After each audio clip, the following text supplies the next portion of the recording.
We are ready for another dope episode of Stormwatch, your direct commentary recap show with the Murewa Ayodele. Are we safe to say that Murewa is now the #1 storm rider of all time?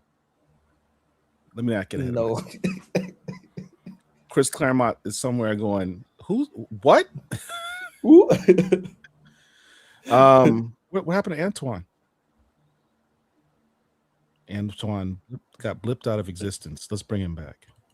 He'll be back shortly. Okay, I don't know what happened. All right, I'm back. Somebody Thanos snapped you, bro. All right. So welcome everyone to the show. We got people piling in. I did not share this video at the last minute. I just realized that I did that 2 nights in a row. That's all right. I'll get to it in a second. Let's say what's up, Marwan Williams. Thank you, sir, for being here.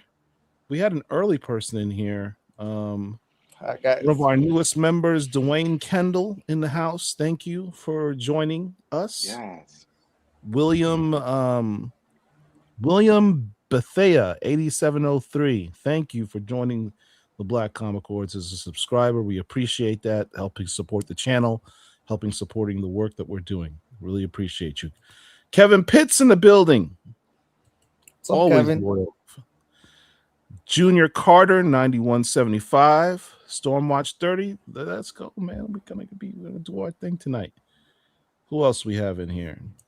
Silver Space Sentry. Is Storm still all right? That's a question. We'll save that for later. So give us all of your questions. Murewa will answer each and every one of them at the end of the show. Our producer, Dr. Wizard, will star the questions for our question and answer session. Anthony Davis, what's up? We've got Vixel Lane. Hey, y'all. Hey. Core 13. What's up? Another question there. Star that.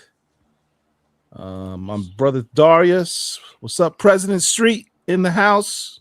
Represent. Brooklyn, stand up. Hey. The Lurker 4773. Space Sentry. And the Lurker. All right. So we've gone through our initial people. Okay. So let's do a recap. Where are it seems like it's been like 3 months since we had a last. No. It's like a really long time. It just feels that way. Was it a month or is it like it's gotta be like 6 weeks? No, it's not 6 weeks. It's been a month? I think it's just a month. It's been about a month and maybe a couple of days. Yeah. That's crazy, man. It seems like it's been so long since we had another last episode.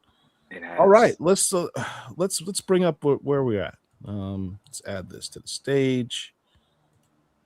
All right, Antoine, if you would, sure, recap and let us know where we're at. So this is Storm in a very relatable position, I might say, because how many of us have had a bad day at work like this, where we just have to take a shower and let it all out? She's just grappling with the idea that not only has she failed an entire city from being demolished by a magical invasion, but she's dealing with feeling like she has no honor because she feels as though she's betrayed Susanu, who she had to put down because he was threatening to destroy the planet. And then we see, of course, her Black Lightning, because this is an indicator, as we talked about last time, of her mood. So when we see the Black Lightning, she's not in the best of moods, and you may be in danger. Now, what does the Black Lightning represent, Murewa? It's not been revealed yet, but so far it's when she's in a better mood, it's white. When it's she's in a bad mood, not necessarily just sadness or depression, but anger and frustration, it goes dark, and it's something that she got when she rejected eternity, which is she went through trauma. So it's like if something reminds her of almost that trauma and anger that she felt, a lightning switches to that moment. All right. Next, we have this moment. After trauma, you kind of need to lie down. Yeah. And Storm, it seems like a recurring theme in this series where people just keep waking her up out of her sleep. She can never Uh, sleep. I believe. I never thought about from that. Yeah, from Tony it's Stark to yeah, it's just, and now we have the Scarlet Witch waking her up, in the middle of the night. yeah, It's like this couldn't have waited till the morning. yeah, that giant bird too. Yes, the giant bird. Yep, in X-Men. Yeah, I Yeah, mean in Storm number Razor 3. Bill. Yeah, Yeah, and this is the mystery that she thinks or she believes that Storm may be connected to, which we find more about in this issue. And that's what brings us to this issue. Dope covers, dope covers, dope covers. I mean, we have the cover A. We've Mhm. got our FBI. Do we know the name of this FBI team yet? yeah, the FBI. They're just the FBI, just the feds. Mm. So Mm. superpowered feds. Do we know if they're mutants or mutates? Mutates probably, Mutates, but probably. we've not reviewed it. All right. Well, we know that they're feds. That's all that matters. These are the ones that were trying to assassinate Storm at one point. But this second cover, second cover, but my man, as my boy Chocolate says, Lord Chocolate, TC, Torrin Clark. Nah, it's a beautiful homage. Look, man, there have been a lot of dope covers in Murewa Ayodele's Storm run. But damn, if this wasn't probably top 5 covers of all time. Definitely in the top 5. And that's saying a lot because there's a lot of dope covers. I think I bought an extra one of this just on principle. Yeah. Yeah. Nice. Yeah. And it's funny because Doom is mentioned in this one too. Yeah. I wanted to mention it. Yeah. And I didn't know that was going to be a cover. But it just worked out perfectly. And it's funny because it's very descriptive of what's talked about, but we'll get into that later. Yeah, so that is how much demeanor melts away. It's exactly that. Now, see, now some of these are variants, aren't they? Yeah. Yes. I mean the incentive variant. Mm-hmm. This I threw in here. Your buddies with Gail Simone, who's as an aside doing some really dope work on Uncanny X-Men. That whole Dark Artery storyline with the introduction of the Regulators and Lady Henrietta, phenomenal. I've absolutely loved that storyline. She has an annual coming out in about a month. You can still pre-order it, although I think the FOC just passed this past Monday. You can still hit up your local comic shop. Highly recommend you ask them to add this to your pull list and get that Uncanny X-Men annual, because I think that story is going to be kind of special. She's got a co-writer on it. I can't remember the sister's name. I want to say it's Melissa something. But anyway, it's just a book I'm really looking forward to. I just thought I'd mention that as an aside, given that we're talking about the mutant verse here. Yeah, and I think what I heard about FOC recently is that I think for FOC it's just that you can't reduce your orders after that date. You can certainly increase your orders after that date. Yeah. So even though FOC has passed, you can still pre-order. It still actually helps the book. Yeah. That's how the second printings are generated before the book is released. Because sometimes they'll have their set amount and then they'll order more and it's like, we got to go print more because we ran out. This is where my producer's supposed to do that one to grow on meme, but he's not doing his job or whatever. That's all right. That's fine. I appreciate quid pro quo. Mickey Kendall is the co-writer of this issue. So very much looking forward to that. Shout out to Mickey Kendall. I'm really, I just get the feeling. It's just the feeling I have that this is going to be a dope issue. Now, if the issue's trash for some other reason, please do not send me your bill and say I owe you money for that issue. I've got to the advanced copy, but I've not read it yet. But going through it, the art is spectacular. Well, who's the artist on it? Is it Marquez still? David Marquez? No. But the art actually kind of has that vibe and the colors too. Yeah, it looks really good. All right, so you guys have been warned. I think this is going to be a dope issue. You might want to go check it out. All right, next up. Let's get into this book. And along the lines of backstory for the recap, did a very good job on the first page bringing up. You packed a lot of stuff in this book. Yeah, I had to. There's a set number of pages that is dedicated that I can work on. So it's 20 story pages and 1 letters page.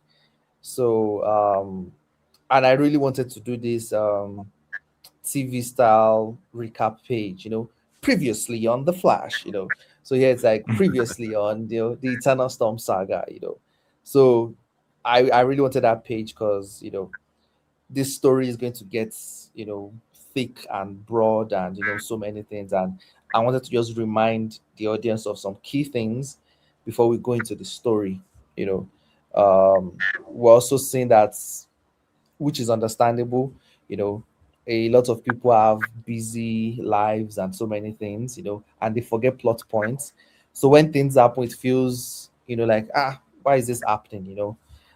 So those recap helps refresh people's mind, like this is why this is happening. So but I had to sacrifice the letters page, so that's why there's no letters page in this issue. So it's Well, that's all right. painful, but I like it's That's why we have engaging. this show. We don't need a letters page. You can bring your questions here to be addressed. True. Mhm. Shameless plug. Shameless plug.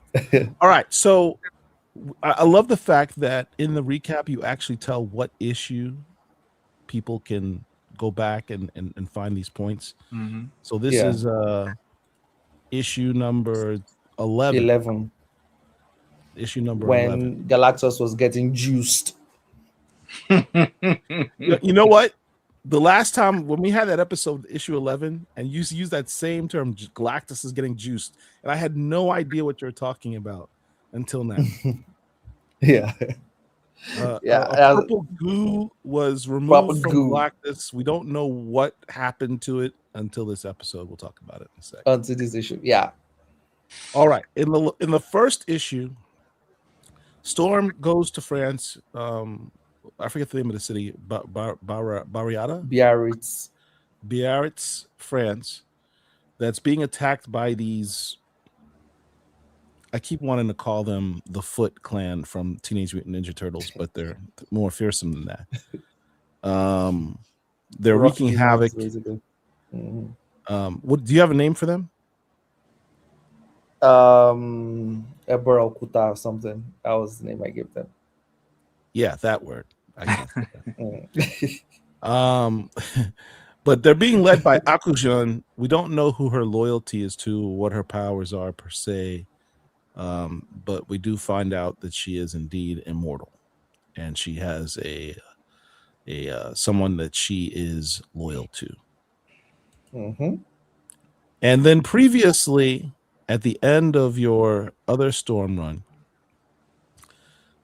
before we switched to the crossover series that the X titles had, was this basically like the last page where we see that Jericho Drum, Dr. Voodoo, my dude, is captured by Death.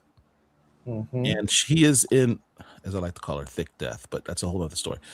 He is left in her thrall with her dead minions. We don't know what's going to happen.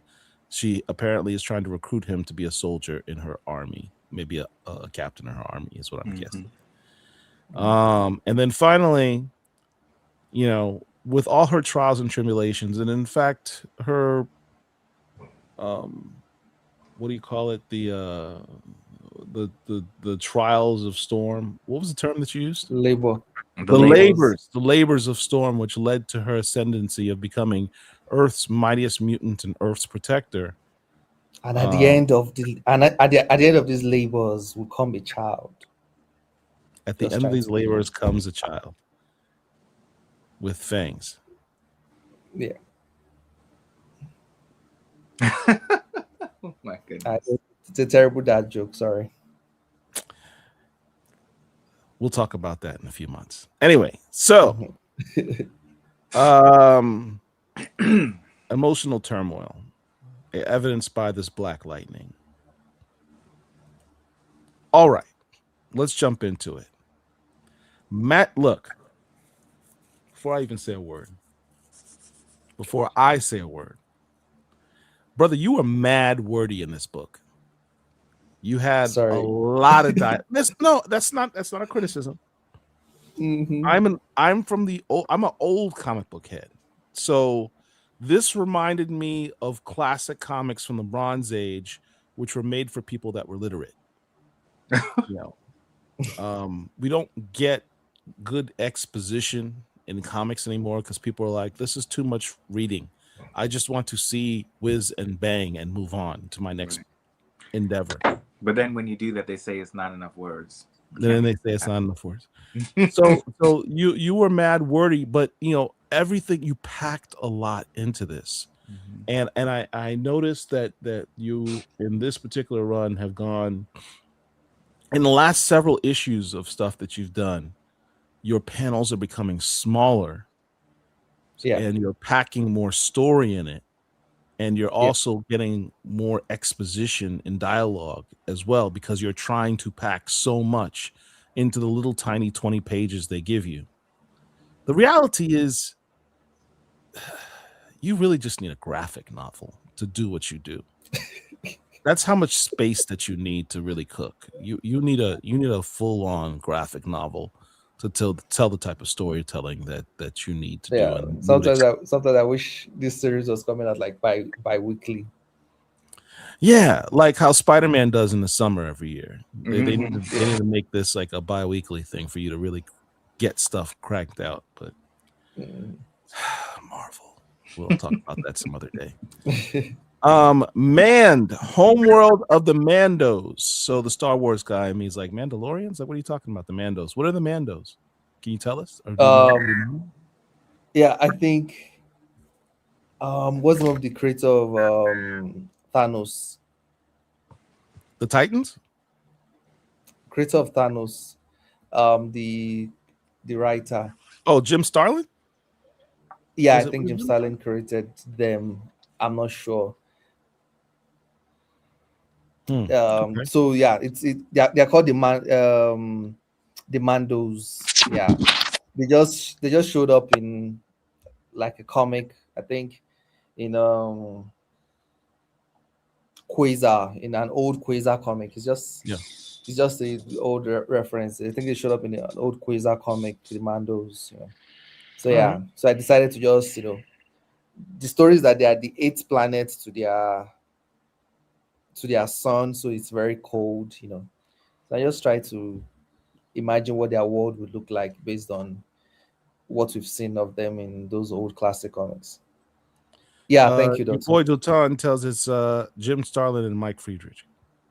Yeah, thanks. I was half right. Um, you also referenced the City of Spores, Reverence. I've seen ancient masters of the mystic arts brought to their knees by suckling sorcerer's apprentice with a misshapen toothpick for a. Am I reading like J.K. Rowling or you know Charles Dickens? That's the level of exposition you're putting in this book. It's actually kind of refreshing Thank you. to have a comic book not sound like a comic book. It sounds like prose. It's kind of dope, man. Literature. It's Thanks. literature. It is writing for literate people. Um, and not to put too fine a point on it. I'm being serious when I say back in the day, in the Bronze Age, Silver Age, etc. Comics were written at a much higher level of literacy. Like comics today are written at like sixth grade level almost in many respects. I'm not saying that for everyone. I'm talking mostly mainstream comics, but you did some good stuff here. Yeah, Anyhow, I enjoy visual. both. Let me look at this. Look at this. This is grotesque. Yeah, I have not yet seen you do a full-on horror book, but the idea both intrigues and scares the crap out of me. now if I'm putting horror in like fantasy stuff, like what would happen if I'm going to go full horror? I think I don't think Marvel will publish it. No. You're clearly gonna have to do that in your next job as a independent guy again. I want to see you do some We'll talk about that later. Marvel might be watching us, but yeah. But this, it's not a Murewa Ayodele story until someone's head gets chopped off. In Yeah, this or instance, limbs. it's limbs are. This instance, you got both on the same page, where head's not Yep. chopped off; it's torn off. Limbs are torn off. You got zombies. What am I looking at? This is visual overload. What am I looking at? I think how I described it to the artist is, there's zombie Doctor Strange, and coming out of his back, but wrapped around him in a grotesque way, chains that are linked to like giant magical ants, that have like mystical tattoos and mystical rings on them, and it's with those ants that he commits atrocities. What's the name of your artist on this book? Frederica Manson. Damn. And she did a Blade comic, so when it comes to going oral, she's actually very good at it.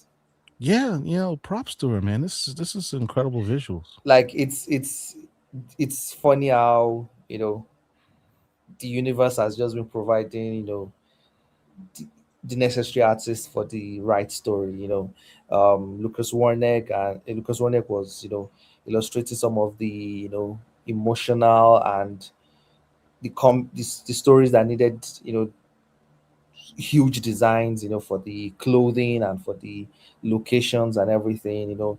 Luciano Virtuo came in for the action-packed episodes, and for the epic issues, it was Mario Santoro, and now that we're going into magic that is going to be scary, and this thing, we have Federica Manson, so it's just awesome. Damon's asking if this is a new character. Isn't this Doctor Strange? It's Doctor Strange, but zombified version. Yeah. So it's new, not new. I can't say we'll be seeing more of him yet. All right, Serpent Valley, Crimson Cosmos. I've never heard of this place. Is this a new place, or did you dig through the crates like you normally do? I created Serpent Valley, but the Crimson Cosmos is the realm of Sitarak. Sitarak, yeah. Yeah. All right. Yeah, the dude that gives Juggernaut his powers. Right. You're taking and the Crimson you're taking us on the tour of the mystical realms. Yes. You already had Storm go through Thunder War, in which we took the cosmic realms. And then we went through the cosmic realms. We went through the realms of the storm gods. And now you're taking us to the mystical realms of exactly the 616 universe. Yes. We have the new Sorcerer Supreme, Scarlet Witch, visiting with Storm. They're buddies. They're tight. This was an interesting few pages. Should we do a little exercise? Please. Can we count how many Wanda are in just one panel? On just one panel? I see. Oh, just 1, 2, 3, 4, 5, 6, 7, maybe 8, 9, 10, 11, 12, 13, 14, 15, 16, 17, at least 18, not including this one that's in a reflection. Yeah, so in just one panel, I think last time I counted like 16 full, Wandas. That's the level of, world building and background details and stuff that Frederica puts in her art. This is just a tiny panel, and she drew 16 Wandas. Yeah, that's a good point. Like I'm blowing up, and it just makes everything feel real and just understand it. Right, I'm blowing up. These are small panels on the page, but I'm blowing them up. Yeah, and you can see the level of detail that Frederica put into this work. So you're not missing anything by him going smaller with the panels. because of the level of detail that's in the That work. Federica puts the He's just backgrounds are always giving very you. detailed, everything. He's giving all of you your money's worth. If you're gonna spend $4.99, I don't remember how the cost of these comics are anymore. $3.90. This one's $3.99. $3.99. Yeah. He's giving you every penny out of your $3.99 and more. So We thanks. are Except for, though, as it's except for the digital version this time, but it's corrected now. Okay. What do you mean? What happened to the digital version? It was missing the last page.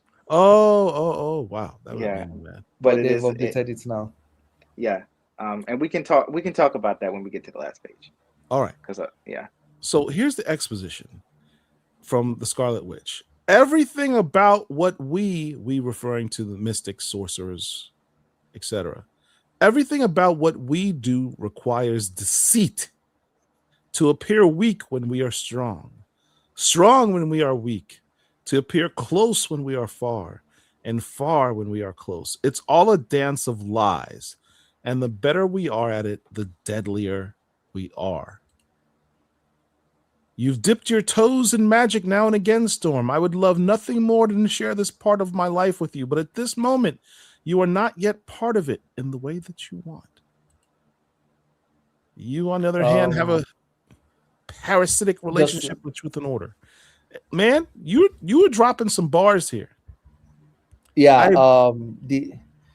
the mystics are inspired by some of my experiences with reading, like Doctor Strange comics, Wanda comics, and all these comics. But another thing that's inspired, me or my take for mystics is Shanzu. That's the author of The Art of War. Yeah. So that was my inspiration for my take on mystics. Deception as a tactic of war. Yeah, makes sense. To appear close when you're far, far when you're close, weak when you're strong, all those stuff. Those are, kind of Shansu techniques, and way of seeing warfare. Peace through the appearance of superior firepower. All right. So, but in describing the realm of mystics in general, Scarlet Witch brings it specifically back to Aurora and how she fits into this. She says, you, on the other hand, have a parasitic relationship with truth and order. And Storm retorts, you've seen me summon raging winds and create turbulent tides, and yet you describe me with the word order. She goes, yeah, I mean, those are just imitations of chaos. You vibrate molecules to exude heat, condense the steam in the air to create rain, swirl winds around yourself to fly. Even your raging winds are just the result of your rapid alteration of temperature, of the alteration of the planet's magnetism. Everything you do has a logical cause and effect.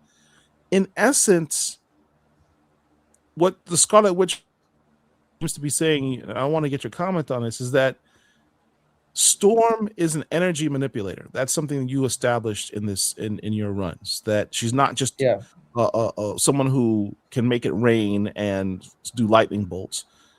Her primary power is the ability to manipulate energy.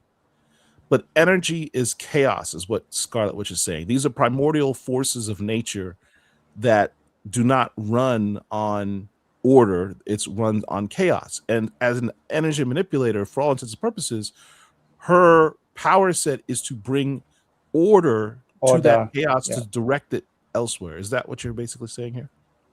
Yeah.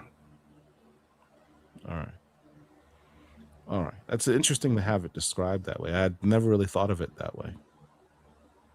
It's pretty dope. This is the part that really gets me. You are friends with Stephen Strange, Jericho Drum, Ilyana Rasputin, and many other sorcerers. Victor Von Doom's armored demeanor melts away around you. Torrin Clark cover. I believe your relationship with witches and warlocks has made you gravely underestimate the challenge ahead of you. Aurora, unlike your ever straightforward self, all your favorite sorcerers are tricksters. Tricksters. Man, I'm just gonna sit back.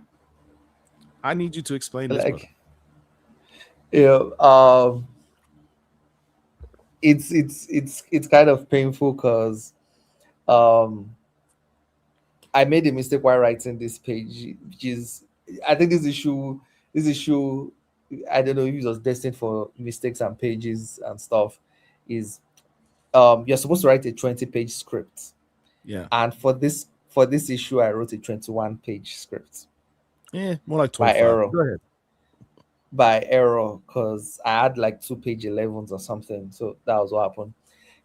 After this dialogue, you're supposed to have the iconic title pages of Zombie Strange, doing this Shell That's and right. We P didn't have a game, title page. Yeah. Shell and P kind of thing with with Little Storm, and you see him being a old trickster and everything, but the line is just emphasizing, especially Doctor Strange and most of Loki. If you look at practically all the magic users that we as the audience love, not just Storm, they're all tricksters.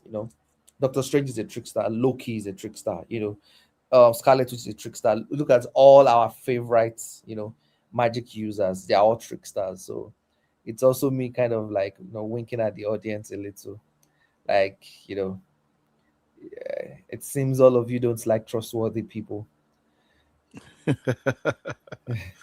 I mean, think about it. Whenever you see Doctor Strange go to battle with something, what is one of the first moves he does? Is he splits himself up into like a dozen versions of himself, so you don't know which one's him. Yeah, if the first Doctor Strange movie ends with him basically tricking, Dormammu. That's how he wins. It's not through a Yeah, fight or anything. right. I've come to bargain. Comes back here. I've done, puts him in the time loop. Yeah. Hmm. Um. And I think the other interesting, one last thing before we move on, the Yeah. other interesting thing about this for me is I think it also sort of clears up a little bit of why we may never really see Storm go that far into magic. I'm not saying that she won't do some of it, but there's a reason kind of why she won't go too far into that world unless it's absolutely necessary, which is kind of what Wanda is saying. She's like, you're too straight laced for this, bro. Like this isn't for Yeah. you. Yeah. Like You're, you're you're way about too truth. honest. Yeah, you can't. You Yeah. know. Um. Yeah. I think people mentioned that she's a thief. She can Mm. she can maneuver and all stuff. But look at how bad she felt Yes, for issue 1 for just tricking exactly. For Susano. tricking Susan. Oh yeah. And she's like, I have no honor, I have no. And it's like, dude, if you're going to perform magic, that's what you're going to do every single time. There is no honor in magic. There is no, I don't hit, I don't attack people behind their backs, or I'm going to, Storm is not somebody that will probably give you warning, before she attacks you, everything. Look at Shango, you know, she appears to Shango, strategically, but it still kind of gives him time to react, Yeah. Even She before doesn't she just told attack him. straight. She told him to Yeah, sleep with your eyes wide open. I'm you coming for know, you. Like yeah, those are things magic users wouldn't do. They want you to sleep with both your eyes closed before they come for you. You So mentioned a good point though. She has been a thief in her youth, right? yeah, And as a warrior, what is her favorite weapon of choice? Blades, blades. Yeah. right? She's a knife fighter. Um, knife fighters being fighting with knives requires a level of deception because Oh there are yeah, she also things there, conceals them too. and she conceals them exactly. That Marauders issue where she's taking out all the blades and she's got like a dozen blades concealed right. throughout her body at all times. Um, so even though she has grown to be the honorable, truthful leader that we know, She's still capable of it. But she can get gutter with it if she needs to. She's If she done it needs to. yeah, many times. Yeah. So just because she doesn't like to do a thing and she feels doesn't bad like to about do. a That's the thing point. Yeah, Right. she feels. doesn't Yeah. mean she's not incapable of doing a thing. That's the Exactly. difference. Yes. Right. Yeah, So that's Scarlet different. Witch is She's like, capable of it. Mm. Mm-hmm. Storm, you're prissy, you're a former queen, you're a goddess type. You don't want to be down here with us. We're just scumbag tricksters and not realizing, not giving Storm her due. She can get gully with it too if she needs to. It's just a choice with her. It's not an incapability, it's a choice. She Mhm. chooses to not be gutter when she doesn't have to be. But doesn't mean she Exactly. can't. And she's not willing to do it because she has. So She has.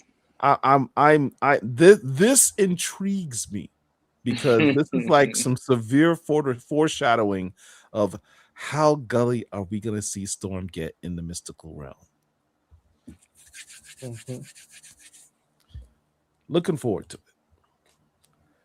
And then this is her retort. Look, I appreciate you being concerned about me getting some dirt on my cape, you know, but I have a war to prepare for. You go to war, you do what it got to do to fight. So she's Mm-hmm. very pragmatic. Now, I do have these questions. We have these word bubbles, right? We have these thought bubbles in the There black were like, back. yeah, there were like three more words. Editorial had to cut them because they were just too much for that panel. What's with who's she talking to? Whose voice is these thought bubbles? It's her talking to herself. The way you steel yourself for battle.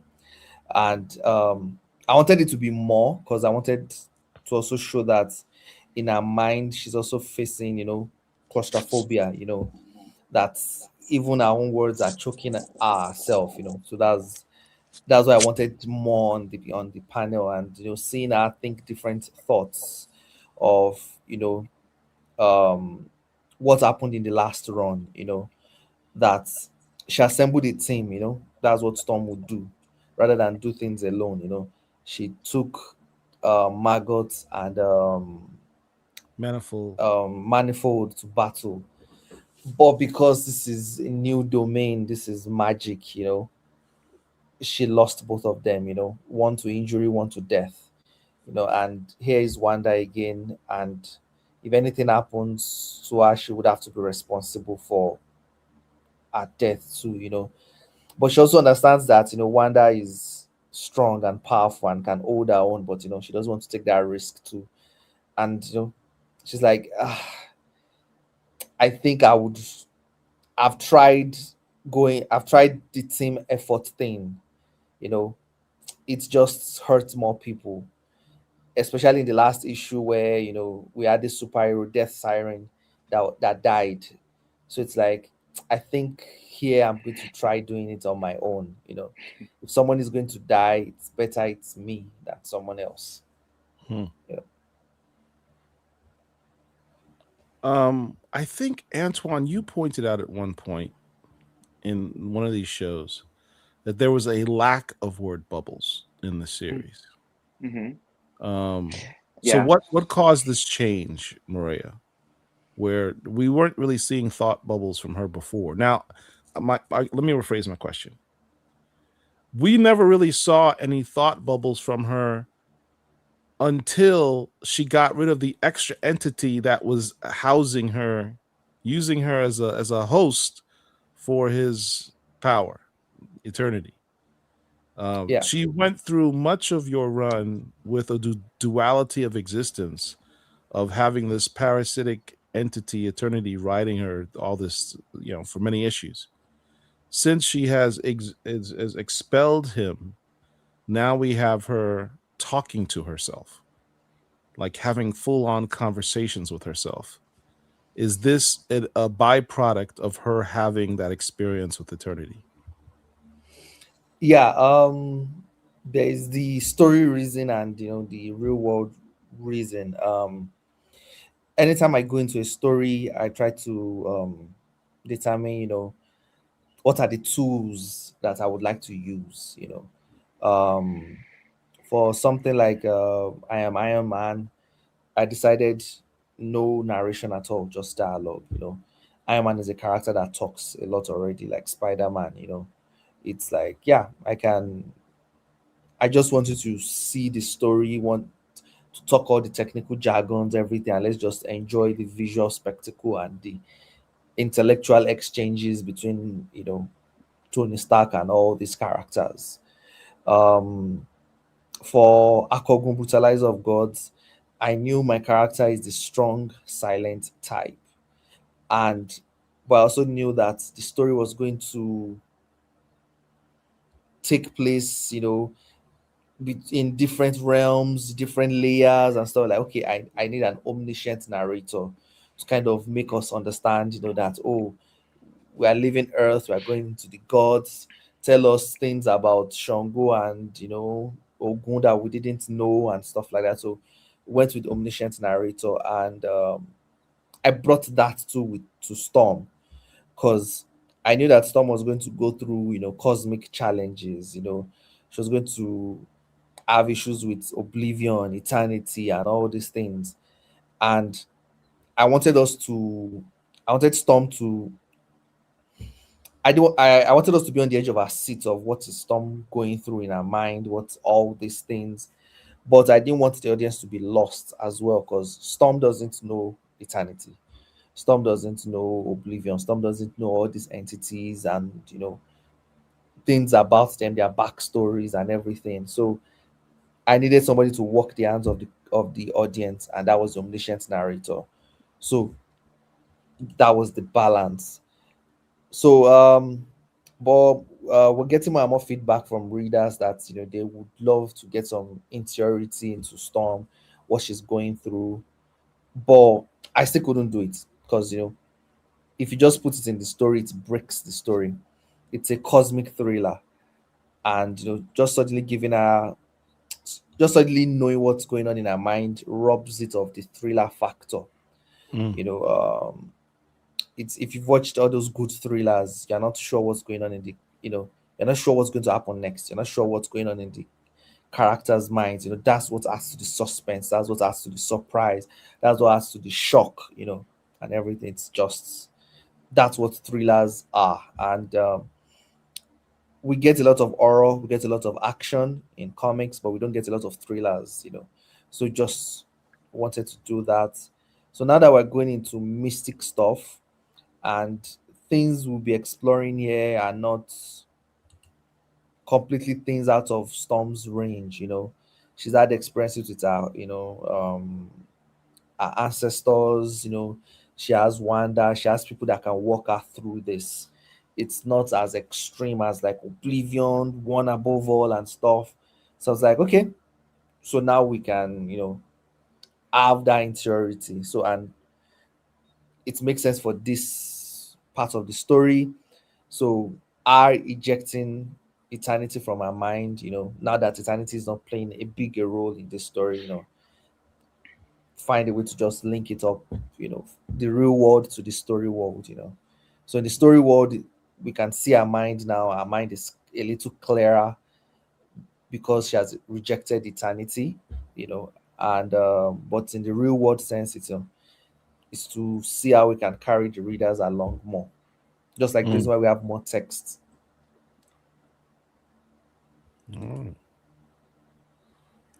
So one of the things when we first started doing the show, and there were previews as to things to come, one of the things that was brought out was Storm was going to try to get into politics at some point. I don't know Yeah. what happened to that storyline, but we have this scene where she's at what appears to be the Storm Sanctuary, and she's got microphones and she's addressing a larger crowd, and she makes a speech about "I believe in America." Um, I do not just mean the patch of land bordered by Alaska and Maine. I believe in the people who call this land home. I believe in the people through kindness and sacrifice make this land perpetually feel like home to their fellows. I believe in you. You have another job as a speechwriter someday if you wish. Where'd you get this from? What Um, inspired this? yeah, your first question. Yeah, Storm was supposed to run for office. Um, I I even had a whole issue one, centered around running for office, similar to Brian Kevin's, Ex Machina, you know, where there's this balance of she's running for office and a superhero work, you know. But it didn't get the green light. I think Marvel, the offices thought it's the current climate of things right now, telling the story of our running for office, everything we say will be interpreted in ways we don't want it them to be. So and they're Just like like, this page maybe today. so they're like, so maybe we should stay clear of it. So I also had to abandon that plot line and focus on the war above all strictly. Um, this page is basically it's inspired by different things. Is is inspired from by my own experiences where you felt abandoned by the government, you felt abandoned by the system, you felt abandoned by everything.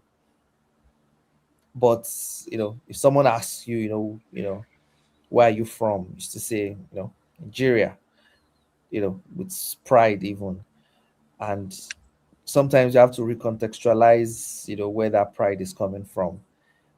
So, are you a Nigerian because of the government? Are you a Nigerian because of the land? Are you Nigerian because of this? But it's you feel some level of pride because of the people, the good people there, Mhm. the people that encourage you, the people that make you feel proud, the people that support you, you know. So yeah, and I think that's how people see things more now. So that's it's from that part. The second one is, immigration. Um, if you've spoken to a number of immigrants, either in America or anywhere else, the people that make, that line, the people that through kindness make this foreign place feel like home, it's a serious blessing. Um, here they can be, slight tribalism here that, oh, Yoruba, Yoruba does things better than Igbo does this, but, you get to like the UK, the US, and stuff like that, and it's someone from another tribe that maybe some people have told you things about false things, they're the ones that help you and make it feel like you are in Nigeria once again, and so many things. So it's all those kind of kindness, and and a little of it is also coming from the Godfather, the movie, the the speech by the immigrant that was reporting his abused daughter, to the Godfather. And his speech, before he talks about what happened to his daughter, the speech was, I believe in America, you know. And even though he had just gone through this terrible thing, even though technically it's Americans that have just done this terrible thing, he's still saying, I believe in what it can be. I believe in what, yeah, I believe in what it can be. I believe it can be home, So yeah, that's where all those everything is just coming from for that speech per se. Before she even utters a word, she inhales and exhales, and you see this, you know, condensation come out of her mouth. Is that steam or is it frost? It's just is let's say just steam. It's just breath. Sha. Okay. All right. So we're back in Atlanta, her, for all intents and purposes, home city. and she indicates to the people during the speech that she's dispatched her storm engines. Mhm. Um, now, we had that crossover series with the other mutant titles in which we did some time Rogue jumping. Storm. Right, we did some time jumping, and we saw the storm engines for the first time. So, is I see. this like a prequel to that? Is this happened? This particular happened before? God, I Yeah, hate since time that travel. It makes happens, makes my it makes my head hurt. yeah, since that's like 10 years later, kind of thing. Yeah, it's later. So it's if you read that book, you know that, oh man, the storm engines are very powerful, machines. So you have that context if you read that story. All right. It says, "Do not fear them, though born of extraterrestrial origins. They are loyal guardians and proven allies to whom I would entrust my very life." Which technically she does in Rogue Storm. She entrusts her life to them to they are the ones that protect her from the X Force. Do you plan on dropping the origin story of the storm engines anytime soon? Um, I'm not sure we'll get enough issues to wrap up that story, but we'll see. All right. All right. So here's the money page, man. One of the things that was touted in this issue is that we have a first appearance, which makes this a A comic book quiche. key issue. So, for all you collectors, if you don't have more than one copy of this issue, you're doing yourself an injustice because this is the first appearance of. Go ahead, Mariah. The Marvel 616 Galacta. Who is Galacta? Gil Arakawa. She's named after two of my favorites. Female comic book authors. Gil Simone and Gil Simone wrote my favorite run of Red Sonja, and Hiromu Harakawa, who wrote Full Metal Alchemist, the manga series, Full Hmm. Metal Alchemist. It apparently Gail Arakawa was developed in a lab under project code name Galacta. Yeah, inside some Galactus goo.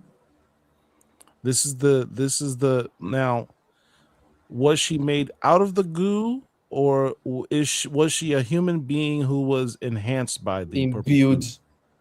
In my Imbued. head, In my head, she's a human that was imbued with Galactus goo. Okay.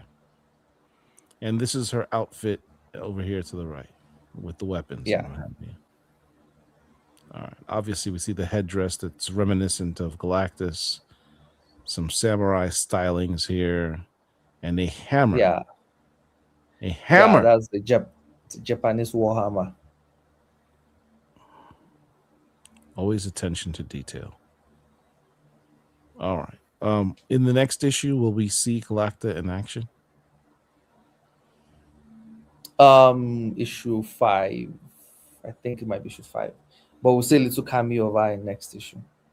A collective blurred niche says, was thought Galacta was created by Adam Warren. Um, I think that's it's an alternate version of Galacta. There's no Galacta in 616. This is the first appearance of 616 Galacta. I see. All right. Introducing other new characters. We have this group here. Can you explain who this group is? Oh yeah, so we have Akujin, and I wanted characters that she would bounce off because she had the uncanny X Force to bounce off in Rogue Storm. So here I wanted our own characters. So I was like, okay, what's the equivalent of Akujin in Yoruba mythology? So that's Inwi. And what's the equivalent of that in the English mythology? And that's Bogi. So both Akujin, Inwi, and Bogi mean the same thing. It's both evil spirits. So yeah, so we had the sick designs for all of them. Ewin's design looks awesome. So yeah, and they're discussing how to rescue their master while discussing it over the map of the Marvel cosmology. Yeah, We have the House of Ideas, the upper upper realms, realms, the Oblivion um, Void, Oblivion Void, Eternity's ever expanding universe, space time, and and the realm and the of death. realm of death. Wow. Did you come up with this design, or is that from somewhere else? This demonstration of the various realms. Came up with the design. Doctor helped me illustrate it, and then sent it to Federica. Then Federica was able to reproduce it in this beautiful way. All right. Well, shout out to the ton. Now we know Akajun. We met her last issue. Can you talk? Let's talk about these other two characters. Let's start with the one in Um, green. Are those horns in yeah, her head? yeah, those are ones. We'll get to know more about them as the story unfolds. But right now, they're just discussing tactics. Okay. We can remove Hades and Persephone, usurp their control over their army. So this is a war council. They're having a war Yes, council for the they are coming. What's the name? they are war generals for someone. Who is mentioned in here? No, it's not. Not mentioned. All right. His location is mentioned, but the name is not mentioned. Yeah. So they're planning on taking on Olympus. That sounds. Yeah, they are planning out to get to Earth and have enough army to be able to take down a major stronghold on Earth. They're trying to decide if they should take down New York, which is the hub of all the superheroes, most of the superheroes in the Marvel universe, or to take down Berlin Zana, capital of Wakanda, which is also like a major stronghold. So No, no, and they no, no, no, need no, no, no, no, no, no. Not a major stronghold. I believe the words you used on the the page was greatest, the the greatest stronghold. greatest strong. Shout out to Wakanda. I got my Wakanda shirt on. Shout out to Wakanda. Represent the Represent. greatest stronghold on earth. Yeah, so they need to buff up their army to be able to, if Thanos couldn't do anything, so they need to beef up their army. So while trying to look for where they can get recruits and how they can transport them through all those realms, they would need to go through the underworld. And Hades and Persephone would not want that army, to go through the underworld. And they're like, what if you just kill Hades? And it's like, if we kill Hades, the Olympian gods will wage a war against us. So it's like, okay. So So, yeah. let's So recap this conversation. We have this war council who's working for a big bad who has not been revealed yet, but we know they're powerful. We can assume they're powerful just based on the last issue and what Akujin did with the army that she had. So they're and kind of saying they can testing. easily kill Hades. Right. And they're saying we can take out Hades and Persephone, who are actual Olympians. And they're like, well, if we do that, we're going to be going to war with Olympians. It's going to be a long and bloody battle, but they're not blinking at it. A considerable amount of time, effort to find the master. I could teleport our army from Dimension Blood directly to Earth. I mean, this is a full-on invasion of Earth type thing. They're not messing around. And then they talk about, which city should we gotta flex our power to subjugate these humans on Earth. Which one of their major cities should we take out? New York or Berlin Zonen? Berlin Zonen's got the greatest stronghold. But there's a additional incentive for going to Berlin Zana is the fact that they have vibranium. Yeah. And they want to present the vibranium to Hera, the goddess Hera. But then this last line, which I starred here, Wakanda guards many secrets besides its precious metal. That's where you jump in and throw me a bone and let me know what you're talking about in my land. And say maybe it's the Tubu Ebora, you know, from the short story of Black Panther. Maybe that's what they're after. We'll find out in subsequent issues. That I don't want to really put honestly, it. that would be pretty freaking clever and cool of you at the same time to tie in Yeah. what you did in the Black Panther 60th anniversary special. You can check out the video on the Black Comic Lords YouTube channel. With this storyline, that would be incredibly cool. For those who did not watch that episode, who've not read that book, Murewa did one of the things I've been complaining about for many years, is that not enough writers tap into Wakanda's mystical realm.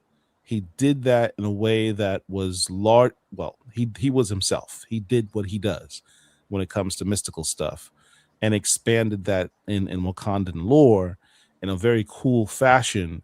And you saw characters and designs that would be interesting to see replicated in the midst of this mystical war that he has coming, the war of That above design all. is dope. It is. So if you squeeze it in here, I'll be happy. I'll be happy, to say the least. Anyway, so back on Earth, Storm Sanctuary is back at Biarritz. I can't say this word. Biarritz. Biarritz. Storm went there on a rescue because Akujan's army was taking out, killing, maiming, destroying left and right. She tried to save a couple kids, was not able to save their parents. The son is bitter and is probably going to come back and be an assassin, Kill Bill style, in the future. Foreshadowing. But you know, she hasn't left. She has not left because the city has been destroyed. And unlike other superheroes who are like, I'll just call damage control and deal with this because this is Marvel, she actually stayed and tries to provide aid to the refugees, both human and mutants, after the damage being done through the Storm section. So here's a soup kitchen for all intents and purposes. Storm has her head. She has her hair tied up with a hairnet in a soup kitchen. How that much hair could fit inside that tiny hairnet, nobody knows. Bruh, I'm trying to figure that out, but I thought it was a cute moment. She used air pressure to condense She used air pressure. That's actually not a hairnet. That is complete air pressure or mutant ability kicking in. So Anton, do you remember the name of this cook, the mutant cook? I do not. That cooks for Magneto and he was in wasn't he in Sword too? Didn't Al Ewing use him? Or was somebody else? That was somebody else. I can't think of his. Yeah, I forgot his name too. I also put him in the Hellfire Vigil stuff. You know, he's supposed to be like, you know, the one of the best mutant chefs. I remember him. I couldn't think of his name. Yeah, Storm must have stolen him from this thing. Stolen him from Emma Frost and Magneto. Right. I just misspoke because I said that she stayed after the battle in Biarritz, but this says 3 days before Akujan's invasion of Earth. Are they talking about the next one? Invasion? Oh, okay. Yeah. Okay. Make sure every 5 days. Yeah. Because she said in the next 5 days. Yeah. Okay. I want to make sure I didn't screw that up and misread that.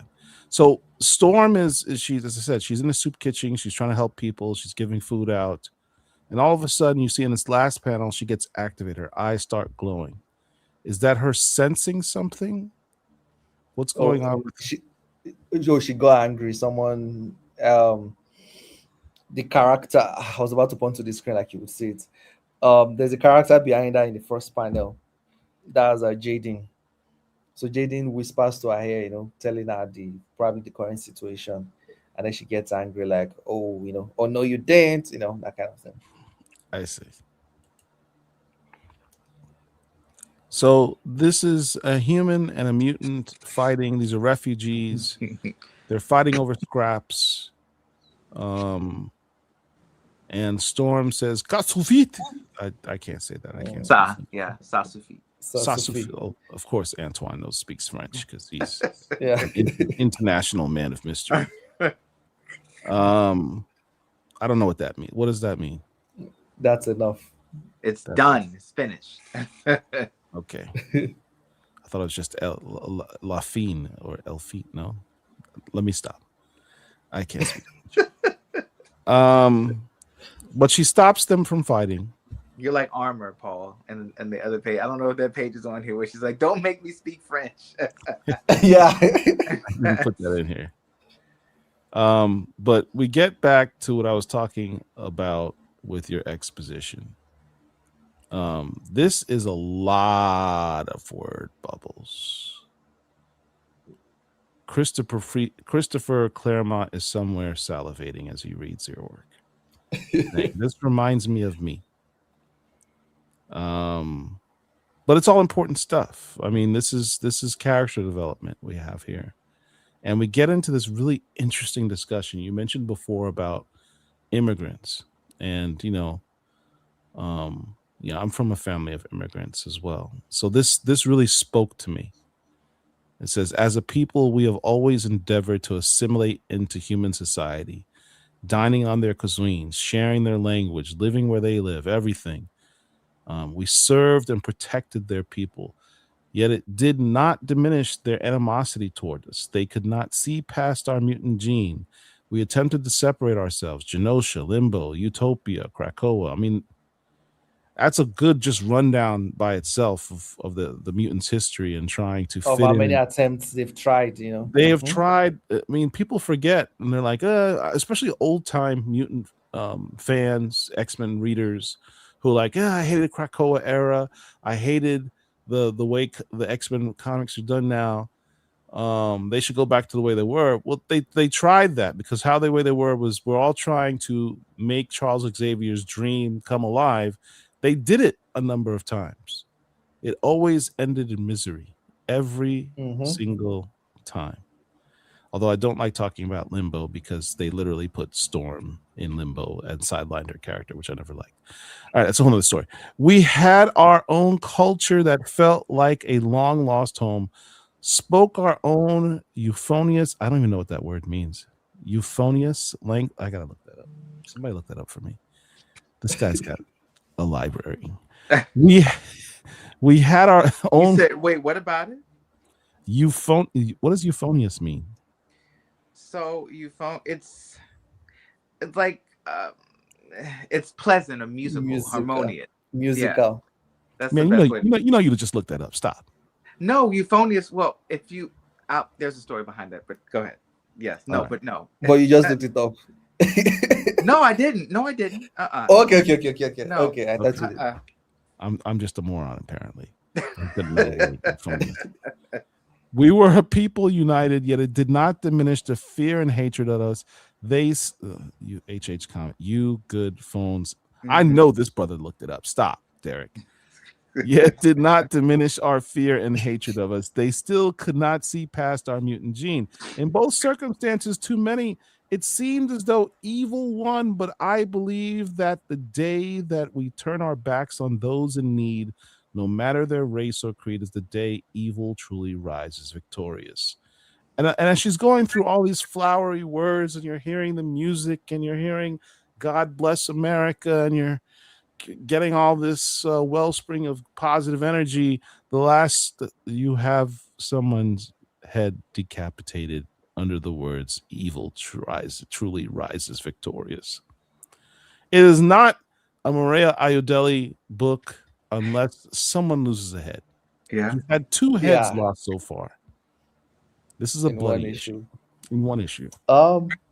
Yeah, just to talk about this speech.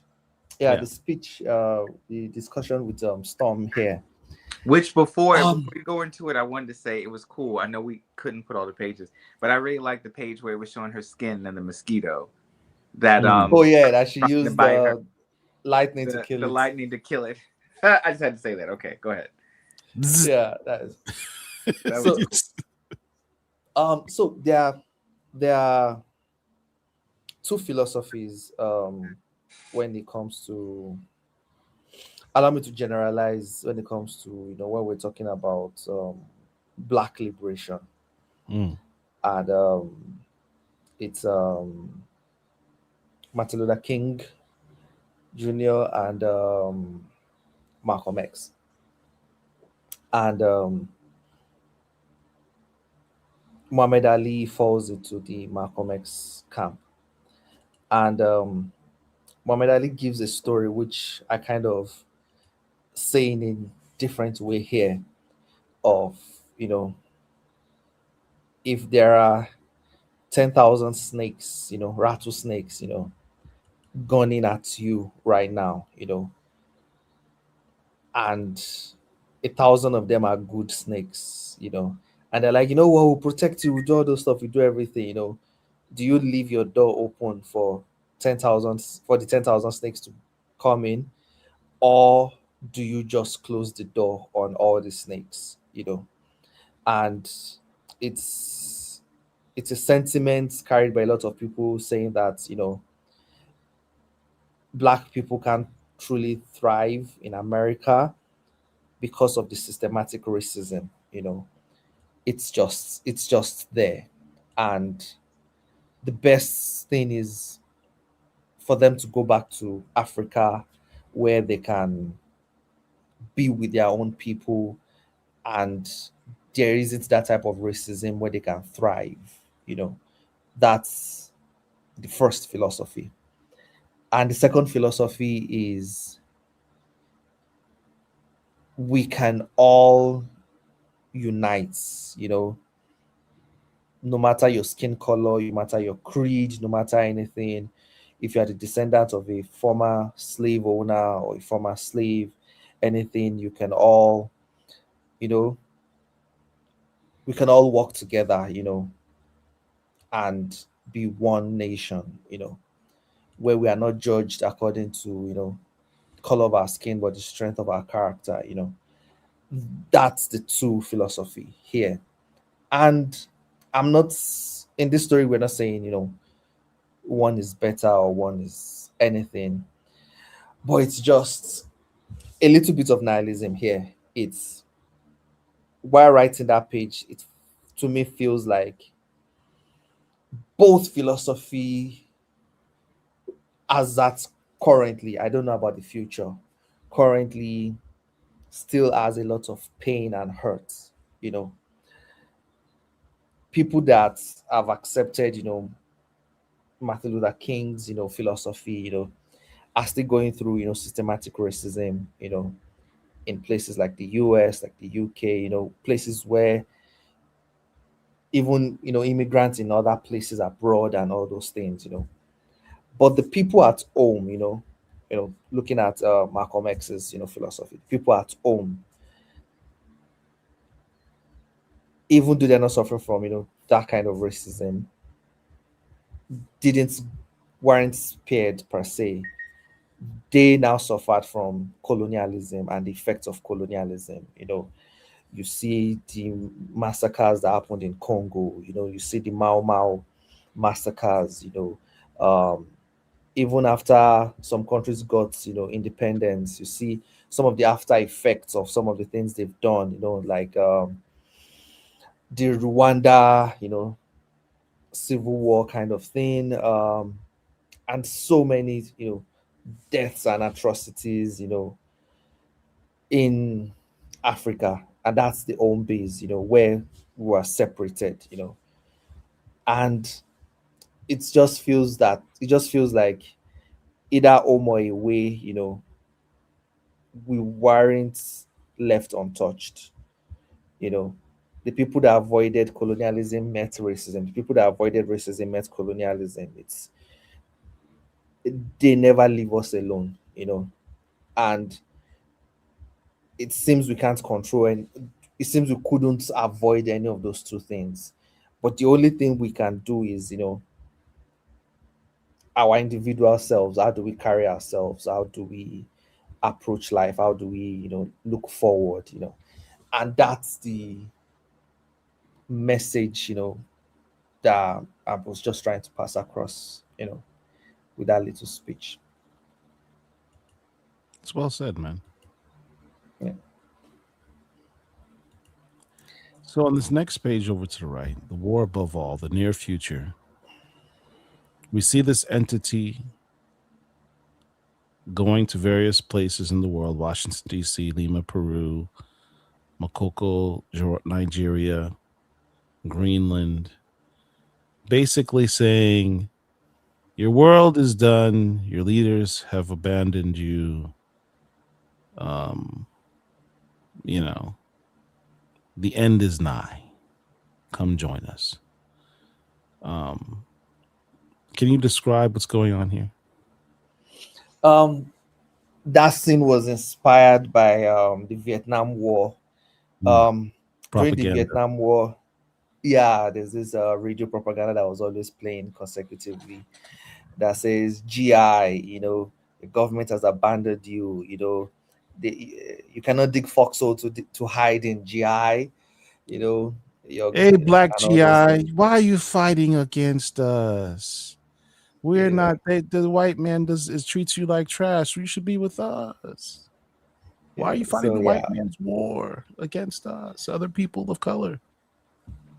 so it's inspired by those things. So it's me saying that um a Doctor Strange that is not bound by ethics or morality would use some of those tactics that Earthers use in warfare, you know, Mm. and trying to use the indivision that's in the Marvel universe mutants and humans already have, and the distrust of the government that everybody already has, and try to use it to further, split the planet.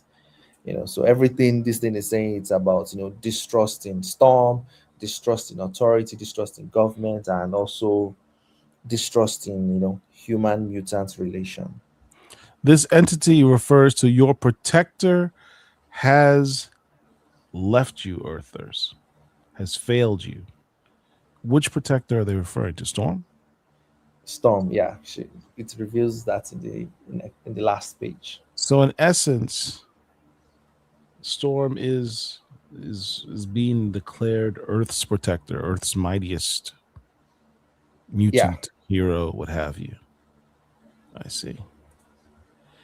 All right.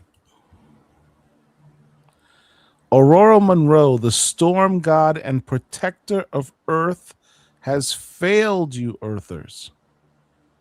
Abandon this sinking ship, Earthers. Surrender now, Earthers.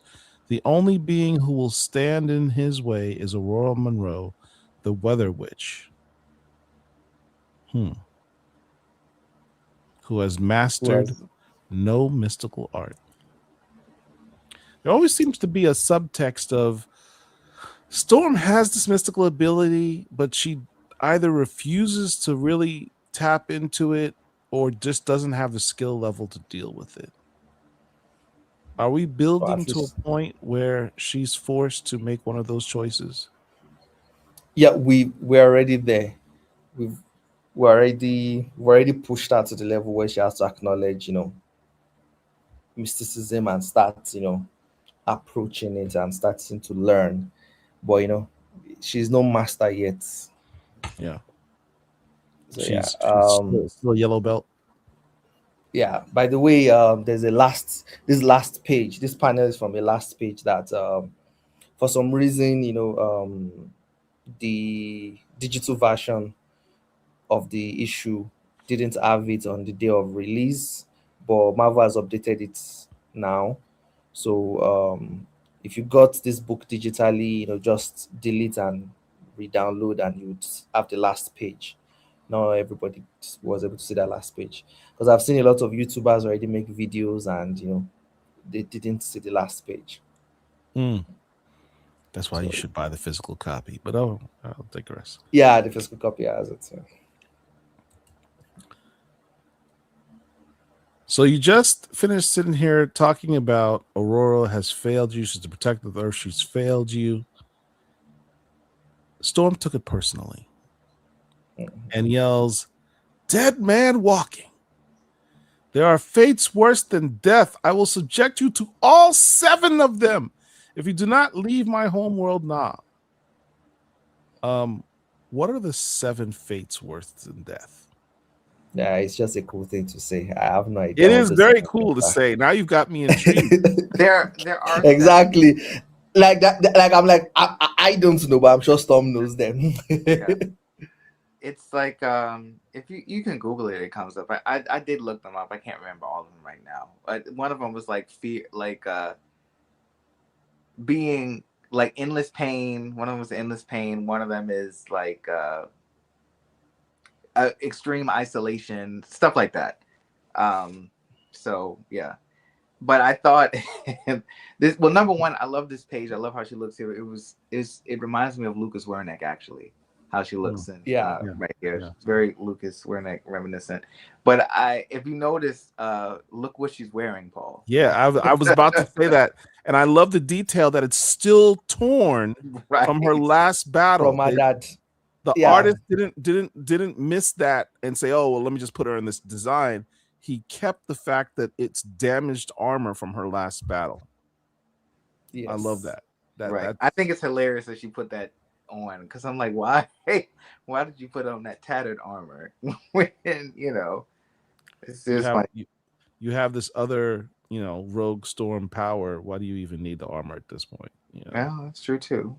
Yeah. it's like her safety blanket, right? Because she's dealing with these mystical forces, and we just talked about the fact vibranium does well with mystical energy. Yeah, that's true. It does well with that, but she still doesn't want to unleash and tap into her mystical powers.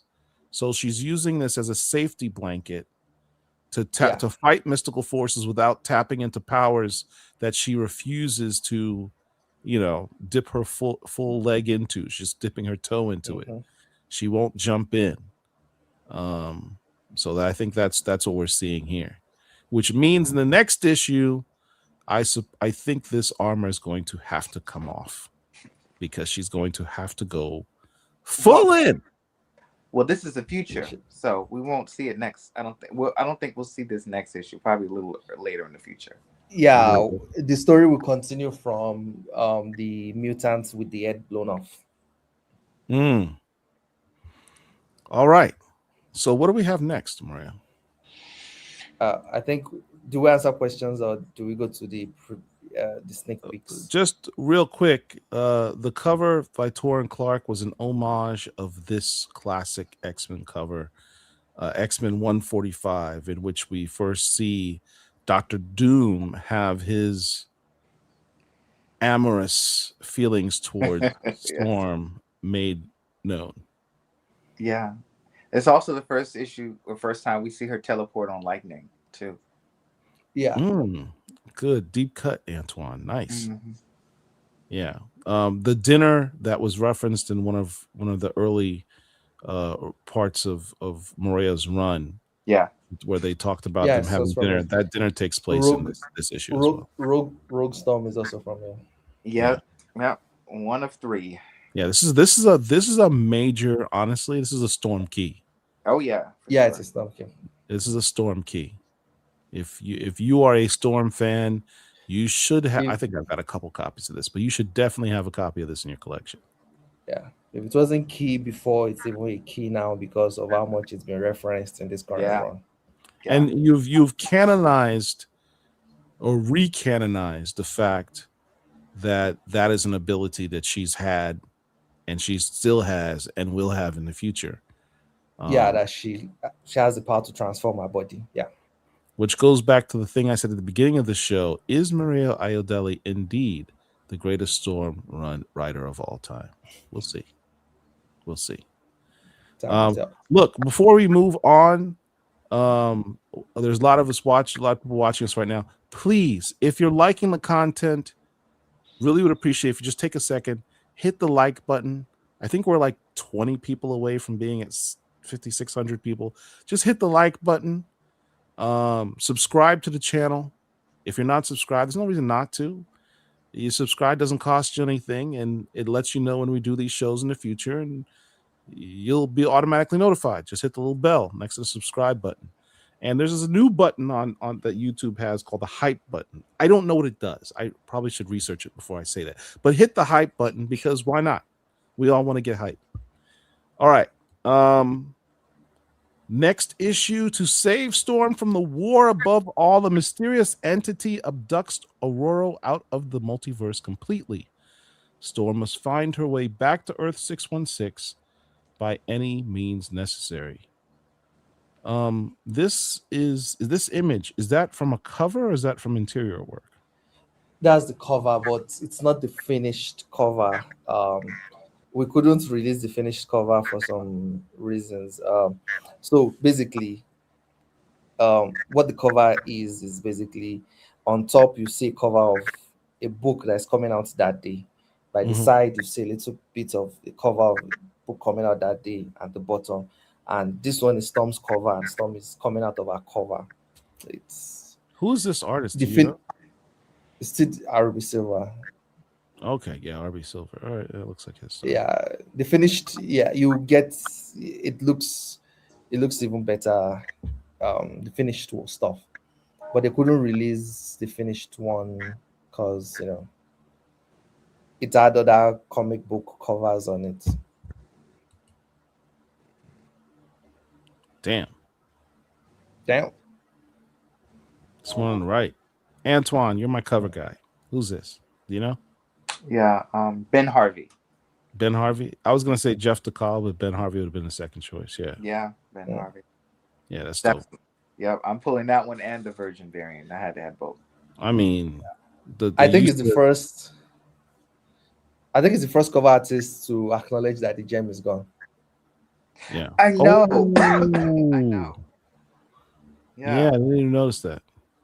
Yeah, it almost looks like it was erased. If you see, just because you see the lines, because it's the rings on her neck, right? But there's no the ring lines are gone in that section where the gem would be. It's almost like it got erased. Well, at the very least, at least he remembered or realized. I appreciate the detail. Yeah, because I don't get why everybody else couldn't get it. It's not that. No, I think people just like drawing the ruby. Yeah, they're used to seeing it. And she could own an extra ruby. Well, that's the thing. That's what I say in my head. It's a faux ruby. She just put another one on there because she likes. It's not her mom's. Right. It's not her mom's. It's just another one. It's costume. She got the Storm Sanctuary. She's got to have a 3D printer somewhere in the Storm Sanctuary. Right. Yeah. And I mean, I would think that when she goes to battle, she's not wearing her real. I always thought she wasn't wearing her mother's ruby. Anyway, I thought it was just like a simulation of one, like a fake, and then she keeps the real one at home so nothing happens to it. Yeah. You see other covers.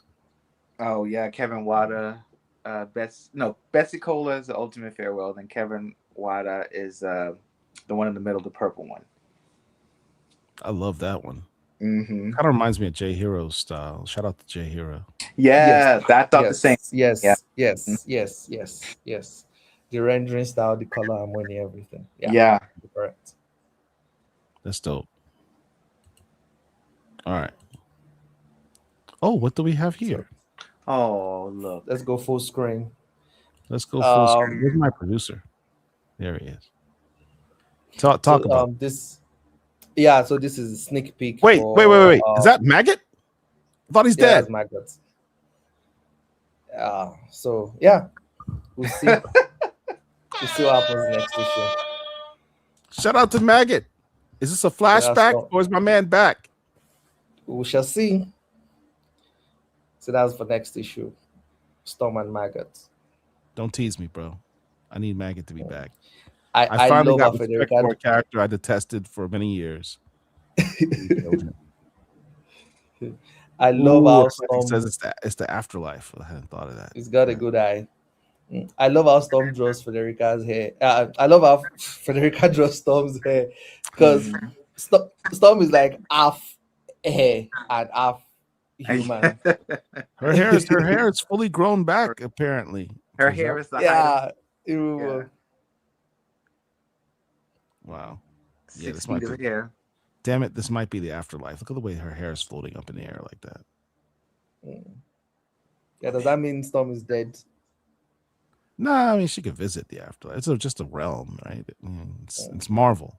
Someone Death did is, abduct her, Revs, after all. that's right. That's right. She's not in 616 right now.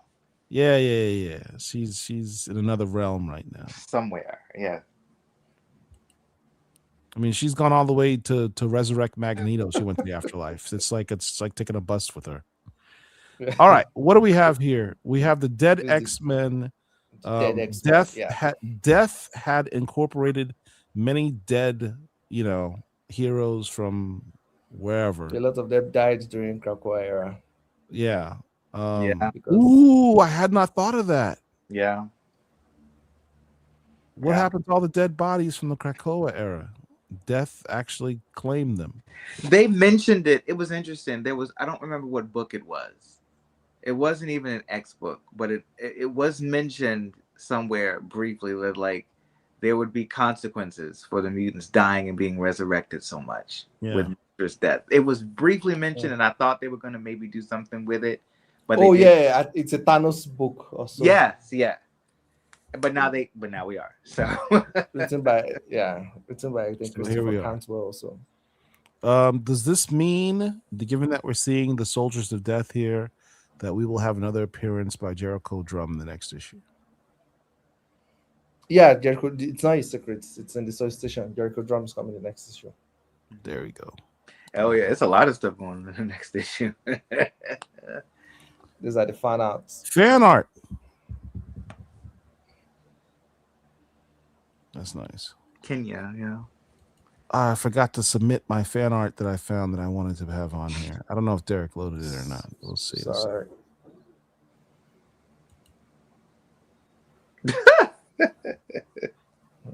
I could say something, but next. I would probably get in trouble. Now, this artist has been blazing up. Yes. Have you And seen they've all his all been designs, all the awesome. Black Heroes? Oh Yeah. my Yeah, God. they've been awesome.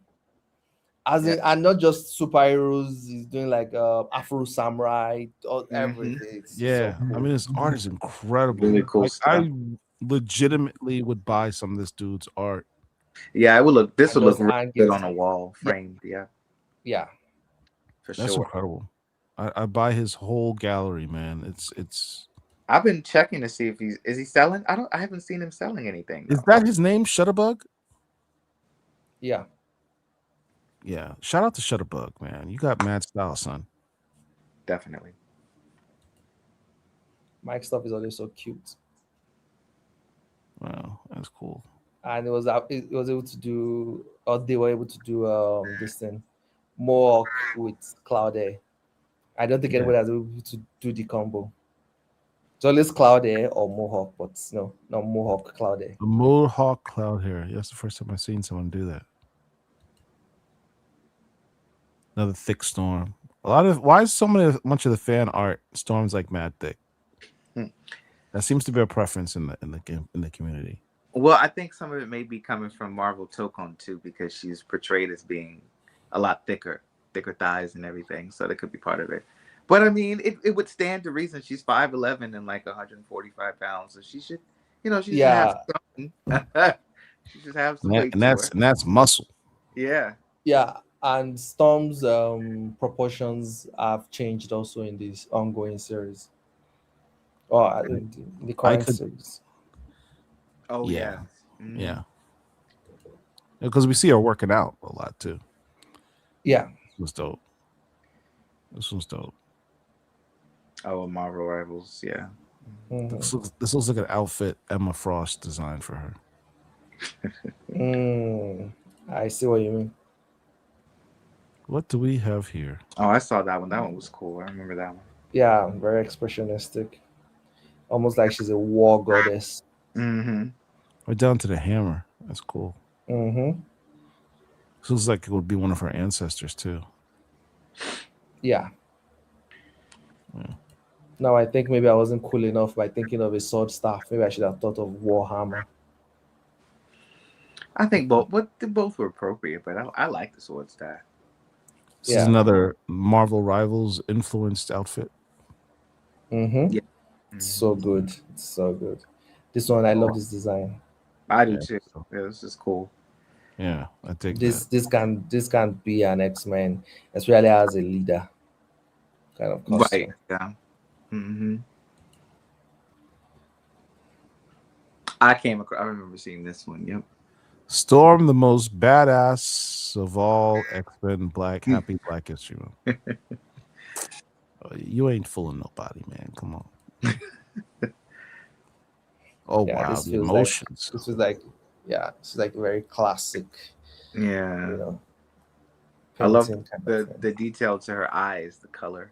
Oh my Mm-hmm. Like, god, Mm-hmm. this is the emotion on his face. It's like she just saw a whole crop get wiped out, and people are desperate, and they're calling to her saying, "Please help us, Hadaria." Or T'Challa cracking the same dad joke for the third time. Why does this artwork look familiar? Oh, it's Meech Doodle. Shout out to Meech Doodle. Yeah. That dude's an this incredible kind of artist. looks like how she was in Rogue Storm Yeah. when she was fighting. What's Yeah, the costume. Yeah. yeah. This Hmm. the This I costume I have the it action might figure. be. Isn't that the Rogue? This is the Rogue Storm costume, isn't it? Yeah, it is because It she's got the is. crown Yeah. on. Yeah. Yeah. Yeah. Oh, I Oh, this is remember dope. Marvel Nimbus. I remember that game. I used to love that game. Go the hair. Good God. Marvel Nemesis. That She, was a fun game. she don't Storm need no always has cape. so She much got her hair. hair. Yeah. Always great to see textured hair on Storm. Mm-hmm. Oh damn. I remember seeing this one. Mhm. Yeah, it's pretty dope. Storm and Wonder Woman. I'm holding out hope because there was that article Bleeding Cool published talking with Tom Reward about how they make the crossovers happen, and he's basically just like, oh yeah, we'll call each other and say, hey, we want to use this character, and they'll say okay, and the trade-off, and it's like, well, if it's that easy, why don't we have, I mean, we really should have a Wonder Woman Storm crossover. You can't change my mind about it. We should I do have have that comic with the cover of the two of them on there. I had to get that just for Oh, Yeah. I did too. Yeah, I have it. pure cover Jenny by. Fristen also. I'm Yeah, looking it's at it Jenny right Fristen. now. Yep. Hmm. That was a pure cover by. I don't think I even read the comic. I just did bought it. not. I haven't taken it out of the sleeve. I just kept it in there, but I had to have that one. But we really should have one. Like, I, gee, I, I, I think Wonder Woman is slightly more taller than Storm. All right, we're gonna Wonder get Woman. Yeah. into the questions. Dr. Woohoo! Wizard, go ahead and hit him up. Let's start with the super chats. Is Storm still the regent of Araco and the voice of soul? If so, does this factor in at all with how the gods or other beings within the cosmos see her? It's a good question. Um, I would like to think something happened on Araco, and that's why she's on Earth.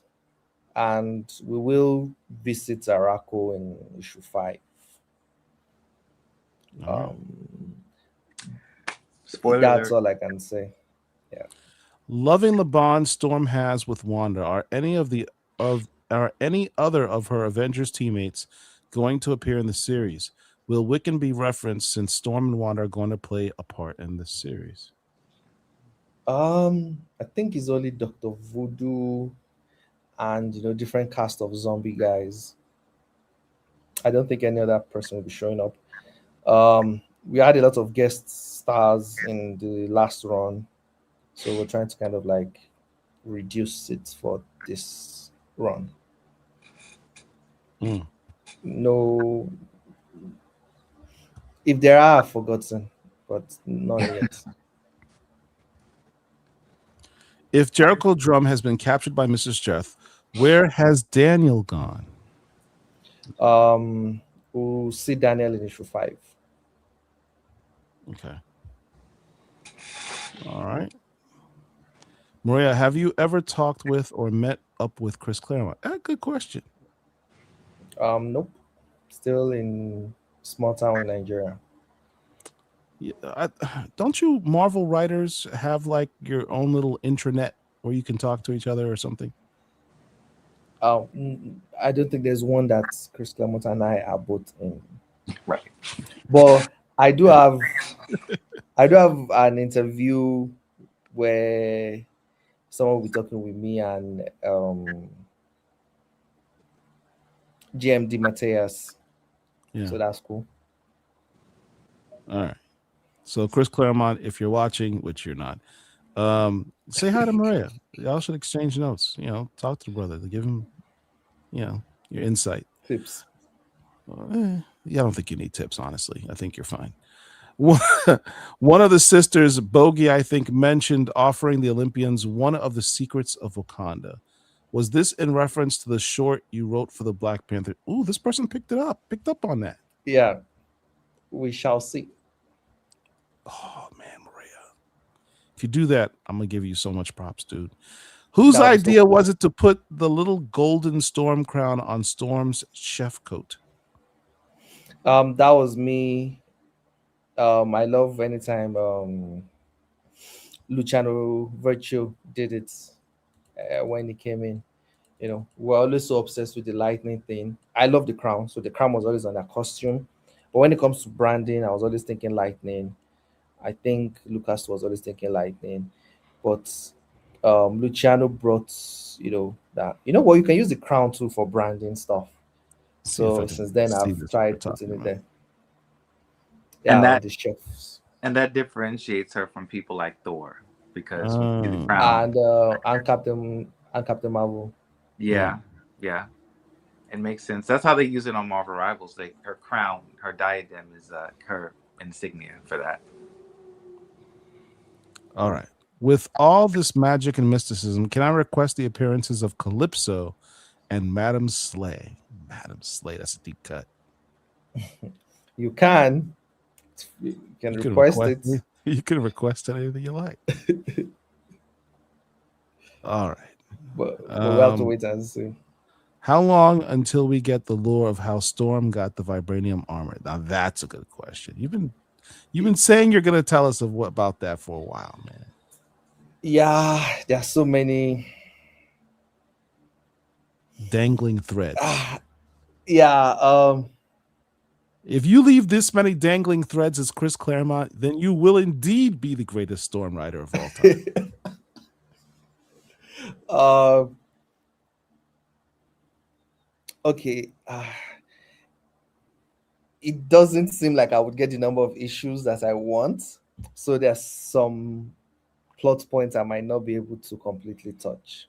I'll tell you what. That's what I can say. I But would we don't say we don't know what tomorrow holds.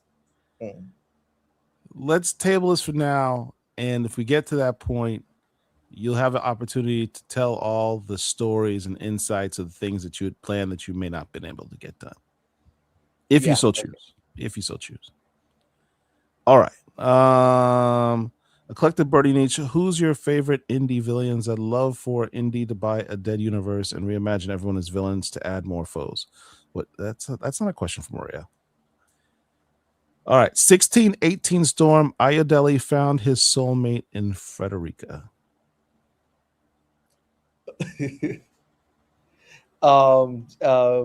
Just talking about the artworks. Yeah, I put a lot of world elements in my script, so seeing somebody going to town on all the illustration, yeah. Frederica definitely gets your gore factor. Was that based on Ashtur? What parts? Maybe when she said the bright lady, maybe. I'm not sure. Question: do you think the most magic users are tricksters because they are glass cannons and cannot survive direct confrontation with powerful and monstrous entities. Gas I- cannons. yeah, that's one, but also they often face other magical users. So, in and when there are no rules, they're fighting somebody that also has magic that can also do everything they can do and everything. So once that's there, you have to outsmart them. And yeah, it's the glass cannon thing too, because they usually fight above their, like Loki fighting against Thor. Like without magic, Thor would win 100% of the time. So they need to be sneaky, they need to be tricksters, they need to be that, you know. And magic in the real world, or let me not say magic in the real world because there's some, mysticism, but what we call magic in the real world itself too is trickery, sleight of hands and different things. So even the art itself is has a lot of secret and trickery and things there. So it's just natural for magic and mysticism itself. It's in the DNA. All right, next question. Definitely, deception is a huge element of magic, even when there is a typical technical aspect like mana, Mana or and magic. magic cube. Yes. Yeah, exactly. Okay. Next. Are you going to break down the magical systems and structures in this comic like the way you did with Storm Gods and the Cosmic Forces? Um, Not really, because there are a lot of magical books coming out right now, and I don't want to define what other creators can do or can't do. So I'll just be having fun with it mostly. Eclectic Blur Ditch. Do you think if Adora dabbles more in magic, they might manifest as elemental or eldritch blades, similar to Pixie's soul dagger? Um, it's possible, but I think she can do that with her current powers too.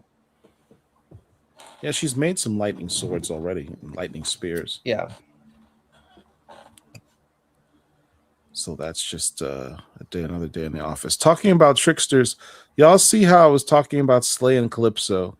I promise I forgot about that line in this issue. I just be wanting to see them again. I get it. I get it.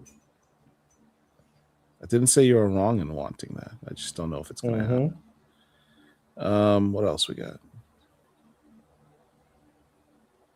Dr. Wizard went to go get coffee. There he is. How long will the war above all compare to the Thunder War? Are we looking at more than 2 issues for that war? Um, hmm. Let's just wait and see. It's all up on Marvel, kind of. But I can take it as long as I can. Hmm. Does magic still have a cost like it did during Jason Aaron's Doctor Strange run? Mm. Not explicitly, not really. Okay. How much time has passed since Aurora's hair was cut? It seems like the extensions are gone and her hair grew back. Oh yeah, the extensions were gone when she transformed, but in my head, it's been 3 months. Her hair shouldn't be that crazy. 3 months, but Federica is having fun, and I love seeing that big hair. Yeah. And you could also argue she's got some type of, special Hair berries mutation thing, hair something. mutation. Will Dr. Voodoo make an appearance? I think he's answered that. Yes, next issue. Has Marvel Rivals influenced the big heads to add Galacta? Oddly enough, that was my choice. I think Tom Brevoort has even said publicly like he doesn't even care for the character. So that was just my choice. Um, I saw the old Galactus Ghoul thing, and I'm like, oh yeah, this is an opportunity to like bring out to 616. Will this Galacta have any awareness of Galactus? Galactus. Everybody knows Galactus on Earth. All right.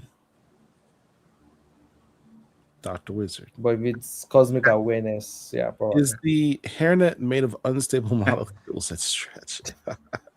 I know, right? It's a lot of hair. Yes, it is. That's another. I don't even know how she walks straight with that much hair. Next question. Will Storm's appearance in the Wiccan book reference your series at all and her journey with exploring magic? The weekend book is in another office entirely, so I don't even know what happens in the book. I even know Wiccan had a book. Good evening, Oh yeah, Ayodele. okay.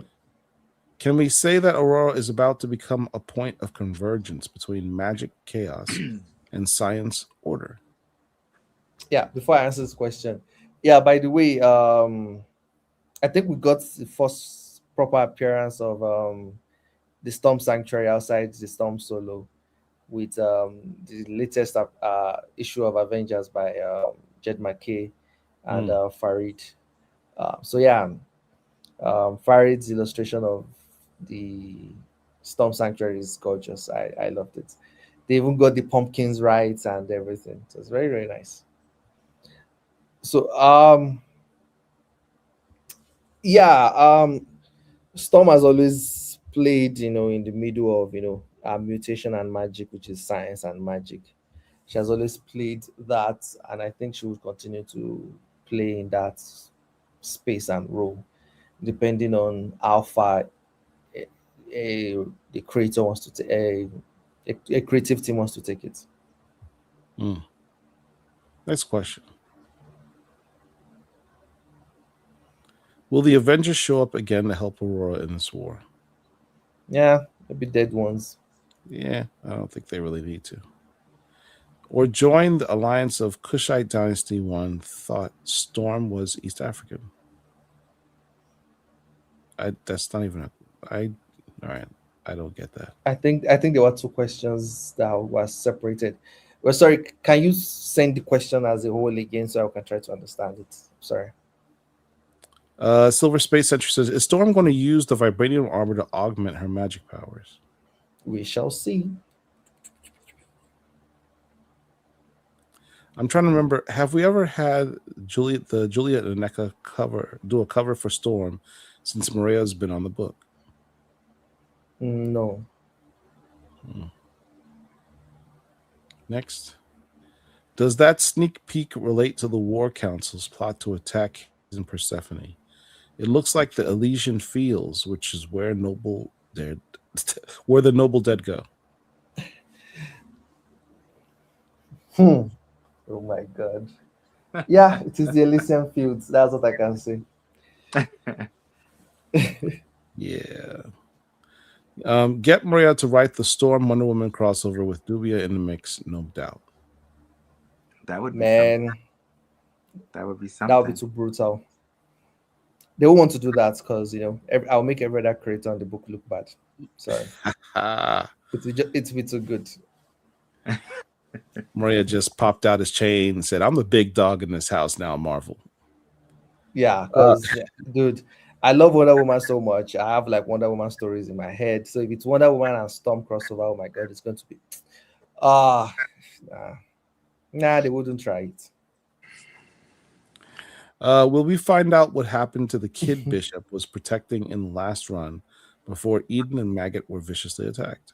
She was She in was this one. she was Yeah, in this she was issue. in this one.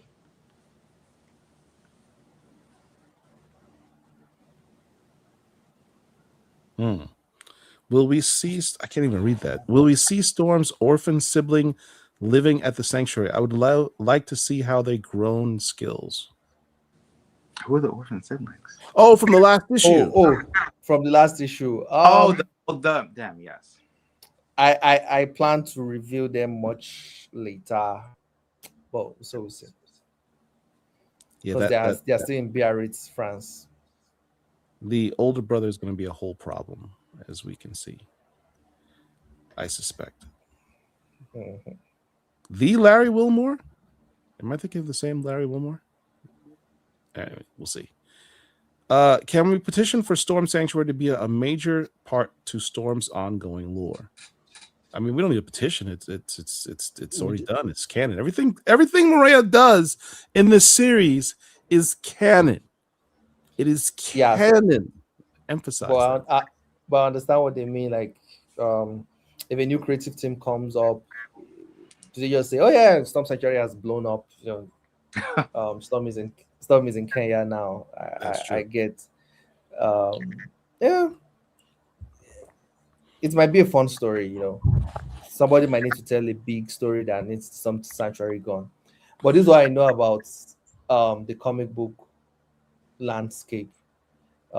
If people enjoy some sanctuary enough, even if the next creative team destroys it, when the generation that loves Storm Sanctuary become comic book writers, they will bring it back. Mm-hmm. Yeah. Because we I all know love the Chris Igbos. Claremont. I know Chris Claremont would be proud that Storm is being treated so well under your pen. What happened to Thank you. Craig of NASA? Why does this question keep coming up? Will we see her show off more hand-to-hand combat skills? Corny ass Craig don't need to come back. There's so much more Murewa can be spending his time with. Do we I really can't need to say see much. corny ass Craig? Come on. Yeah, I can't say much. I can't say much about Craig. And yeah, this issue they have action sense. I was trying to do some slow ball stuff. But we'll start. Most of this run is going to be slow ball, but we're going to see more action hand-to-hand fights as we move through the series. So what you're saying is the next decapitation will be Craig. I didn't say that. I said that. Does Aurora sing Queen's Bohemian Rhapsody at karaoke? That's a good question. Only when June is around. That would make sense. Out of all the issues you've written so far for Storm, which issue is your favorite or was the most fun to write and why? That's a good question. Good question.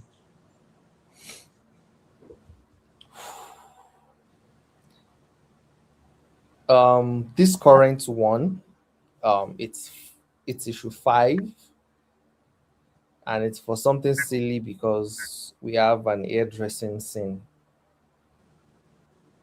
where someone makes cornrows for someone. I wouldn't say who. So just having that sequence of someone making cornrows for someone as they talk, and it was emotional, and I really really liked it. So I think that made that issue my favorite. But overall, from like the entire run,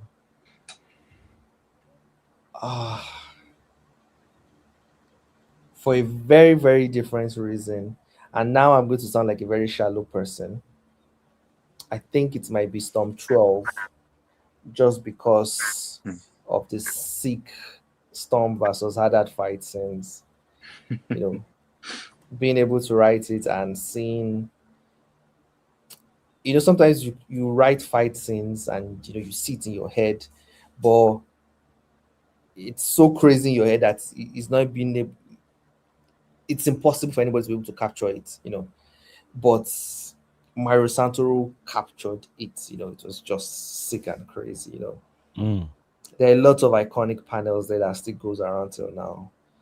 Storm dragging at that, through on the ground. Everything. It's just, yeah. It would be nice to say some deep stuff. It'd be nice to say where Storm meets the dad. Writing that almost made me cry. There are so many scenes like that, but just the brutality of that, and you don't get to see Storm, cut loose like that. Yeah. I would say 12 of the entire run. It's a culmination of a lot of different things too. Yeah. All right. Next question. We rarely get to see Black mutants hang out with each other. Man, I've been saying this for so many years. I know you had Maggot and Manifold, but can we get like a full Black X-Men team up with Storm, Frenzy, Prodigy, Sync, Bishop? Yes, 6 pound, 8 ounce baby Jesus. Yes, please. Yeah, it would be nice. I was building up to that, but I don't know. I don't think I should. I shouldn't have listened, But it got to a point that there was that complaint that I think that I was having too many um black male characters in my comics, that they needed more female characters and stuff. And some of the black female characters were in other series, so it was the black male ones that were free. So yeah, but yeah, I enjoyed having as much black characters as possible in the Storm series. Yeah, it would be nice to have that. It Mm. in the we talked about Chris Claremont a few times. In the Chris Claremont run, some of the best scenes weren't scenes of battles and what have you. Mhm. It was like human exposition, like human interest stories. Like the X-Men go to Harry's bar and have a drink. The X-Men go and play baseball. The X-Men go out on the town. They'll go into the city in New York, and the girls will go out. They'll get dressed up and go clubbing. Right? It would have Mm-hmm. been cool to have the black X women go out. Yeah. Let's go to Harlem this weekend and go check out a restaurant and Yeah, have the reason why dinner. we don't yeah, the reason why we don't have that anymore, and we only have that in specific books, is the number of issues you also have. Yeah. When you have 5 issues, when you're only giving 5 issues, and it's like, yeah, 5 issues might be the everything you get, or we'll give you five more if it sells. You don't want to have a baseball scene for an issue, Mm, because that means you don't get to tell much story. yeah. Mhm. um if my pacing, I would have loved more conversation between Storm and Wanda in this issue. A lot of people said they really loved that dynamic. But even that, I was already getting notes like, Wanda and Storm are talking for 10 pages out of 20. Are you sure you don't want to use your pages better if you have 5 issues? Those kind of things. What if this ends in 5 issues? So are you sure you don't use your pages more wise? And I'm like, yeah, I think I would like to invest in this, dynamic. So some things have to now be short, like two, two, two, two, two, two, two, two, two. It's also another reason why it's so dense. Yeah.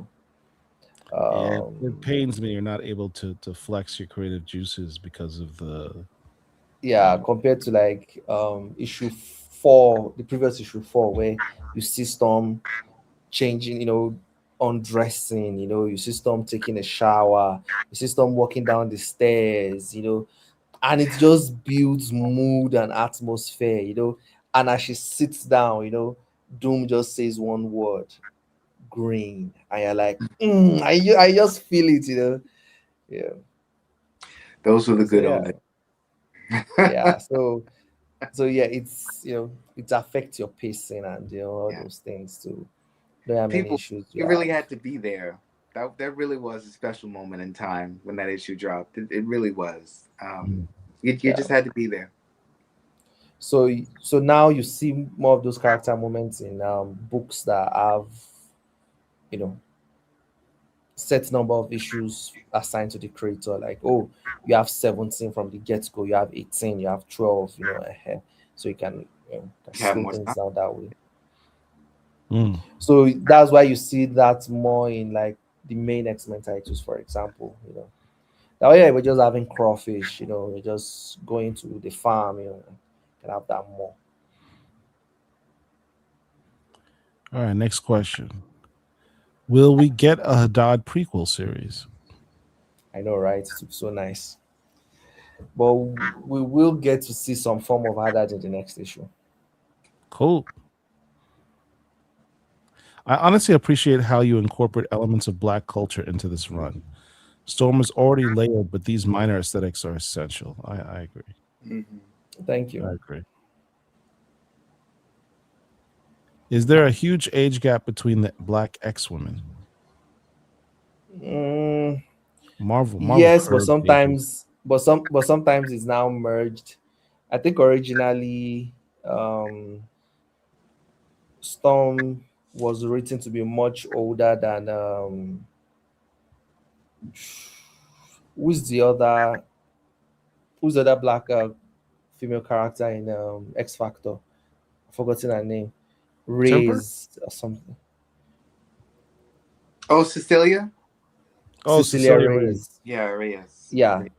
The age gap at some point seemed like it was much, but now I don't even think they write them as though there's a huge age gap anymore. So I think it changes with time.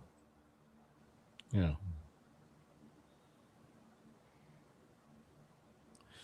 Going more into that, I get you. I get you say you don't have time with only 5 issues, but I want to know who Storm is as a person.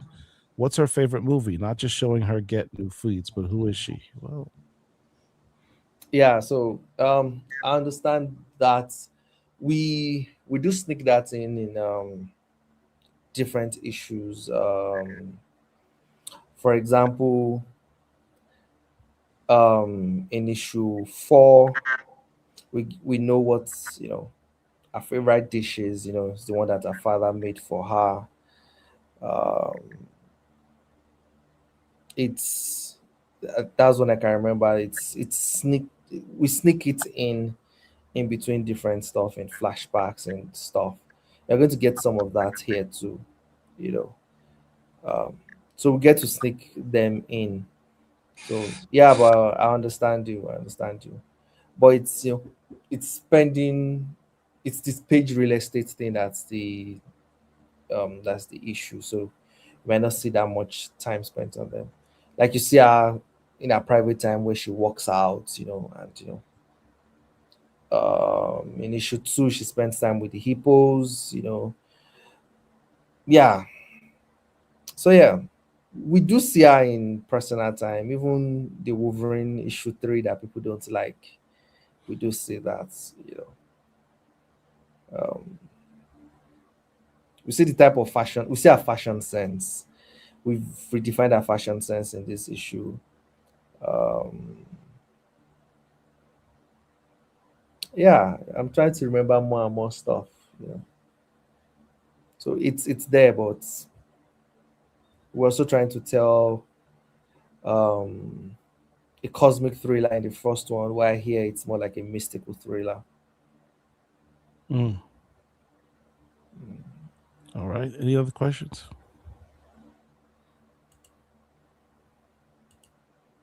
Oh, that's it. That is all the questions. Well, I hope everyone enjoyed the show. Please, again, take a second, hit the like button. Just hit the button real quick right now. It really helps the channel out. It costs you nothing, but it helps the Black Comic Lords grow and allows us to do what we do. If you're not subscribed to the channel, please subscribe to our channel. Hit the notification bell, and you'll know when we do these videos in the future. And please, above all else, share this video across your social media. We want to get as many eyes on us as possible so that we can help the channel grow. Maria, thank you for your time yet again. Antoine, thank you for your time, sir. Always. Meld says, y'all skip my question about Craig. This is an anti-Craig zone. Meld, I'm sorry. No corner. I don't have much news about Craig, that's why. Yeah, that's I know. I was just my own. um there won't I don't think there will be Craig in issue 5, but there will be Araco. There you go. There you go. All right. You squeezed in your last question. Until next time, everyone, appreciate each and every one of you.